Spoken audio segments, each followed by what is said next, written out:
ஒருவேளை வசனத்தை அந்த அளவுக்கு தியானிக்க முடியலன்னா அட்லீஸ்ட் பாட்டையாவது பாடிக்கிட்டே இருங்க.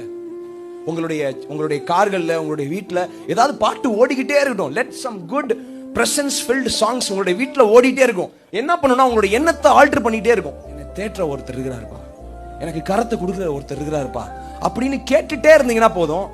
உங்களுடைய உறவினர்கள்லாம் உங்களோட விட்டு போறப்போ நீங்க சிரிச்சுன்னு இருப்பீங்க.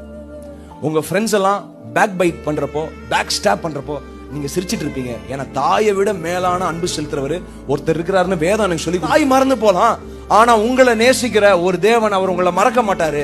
as you keep meditating this word, எவ்வளவு மோசமான சிச்சுவேஷன்ல இருந்தாலும், கையில காசு இல்லாம இருக்கலாம், இல்ல வேலையில இருந்து உங்களை துரத்தி விடலாம், என்ன மறக்காதவர் ஒருத்தர் இருக்கிறாருயா, என்னை விட்டு கொடுக்க தெரியாதவர் ஒருத்தர் இருக்கிறாரியா, இதுதான்யா என்னுடைய வசனம் சொல்லுது.